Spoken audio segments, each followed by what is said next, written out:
Hey, I'm Bryan Catherman. This is Robbie Tschorn.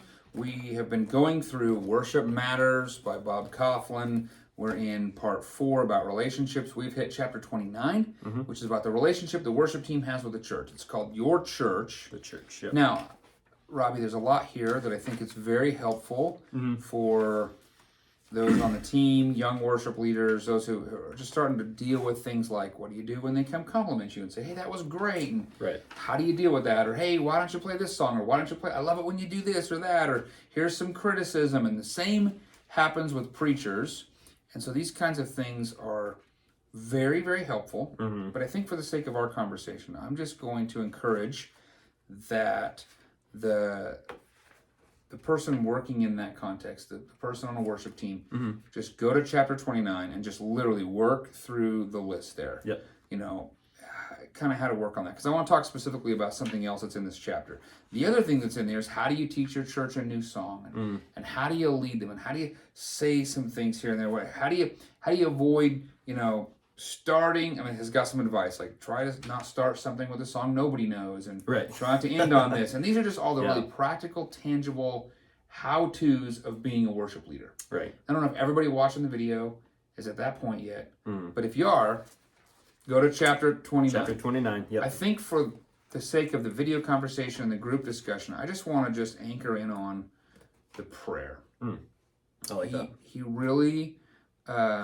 really hits on the fact that we need to have a relationship with the church, when the team needs to be praying for the church. I want to read this on page 219. It says, if we don't pray for those in our church, we'll lack power, grace, and love as we lead them. Do you feel like that's true? Do you feel like you could modify that statement? Is there more you could add to the statement? What do you think about that? Just interact with that a little bit. We lack power, grace, and love as we lead them if we're not praying for our church. I think I would add to that too, maybe it's included in the love and the grace, but the empathy, like knowing like what's going on with your church, like an actual showing a care for the church, like even personally. Like we don't know them because we're not praying for them. Right, that's right. Like in like interceding for them, like going to the Lord on their behalf, And he has some suggestions in here. Prayer opens my eyes for God's purposes. Prayer cultivates others. What kind of prayers, what ways do you pray for the team, for the church? And maybe how does the team, when you're gathering rehearsals and things, what are the prayers that you engage in usually look like with the team corporately? Yeah. So especially during rehearsals, a lot of the time they, on the front end of the rehearsal, it's just more of a reminder, kind of a reminding prayer. Like, hey, we're doing this for the glory of the Lord, and we're also doing this for I don't specifically say this, but essentially create an environment for the church to get together, to worship, to be edified, to encourage one another. That's what it looks like from a corporate level. Personally, when thinking about the team, I get the opportunity here to clean the building, and so I try my best when I'm cleaning the building on Sunday. I like how you say that. I get the opportunity to clean the building.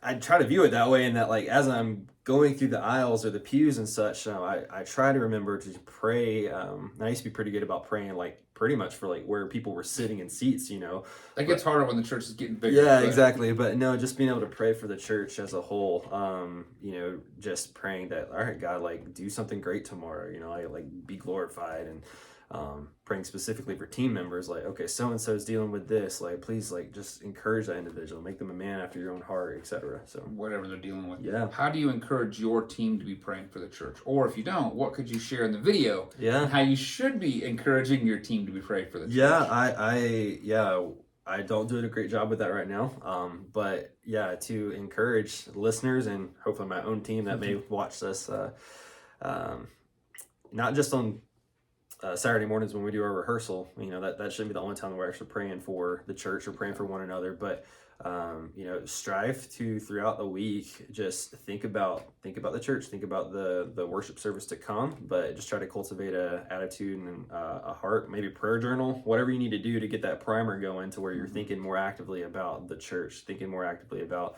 praying for so-and-so, they're struggling with this, but that God would do an incredible work on them. So I guess just, try to find those things that will help remind you to pray. Yeah. Yeah.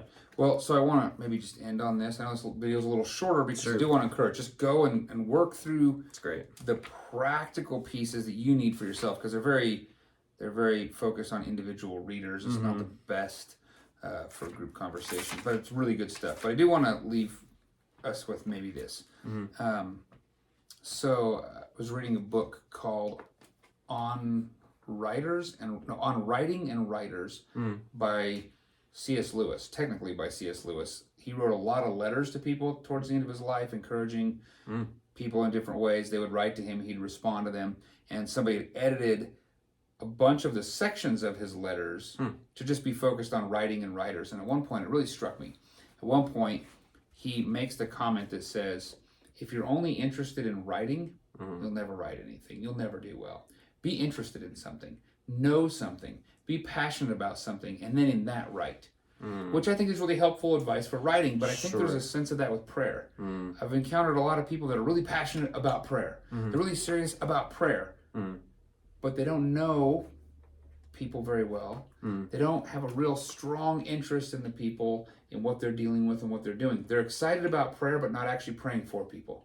So I'd say the more you know people, the more you connect, the more you get plugged in, and then you bring prayer into that, your prayers will be very specific, very pointed, very powerful. And so I think the worship team, in the aspect of relationship with the church, needs to know the church so they know how to pray. So it's not just a mechanical, here's what we're praying. But like you said, hey, I know where this person sits here. I know what this person's dealing with. Hey, I'm doing that. So I think a lot of times our team doesn't really get to know the church well, even though the whole church is watching, seeing them, and being led in the church. So I think just the more we get to know one another, the better we can be praying for them. Agreed. And then there's a whole bunch of other practical stuff in here. So I just want to encourage that you really go to chapter 29 and really start looking at how that works in your relationship with the church. If I can close with this, let's do. 228 is the last paragraph here. It says, I think keeping in mind the church, keeping in mind caring for one another, loving one another. Kauflin says, we often look out on our own congregation and see normal people, nothing special. But God sees his treasured possession. These are the people he purchased with the blood of his son. They're precious in his sight. May they be precious in ours. And so I don't want to say whether in prayer, but definitely in prayer, but also just in getting to know people, which hopefully will spur on prayer, just seeing them as God sees them, see the church as his special possession. We get to be included in that too, but I mean, especially seeing every other individual that's in our congregation. That's really good. And the worship leader gets the opportunity to bless and help this treasured possession of God's to worship the Lord.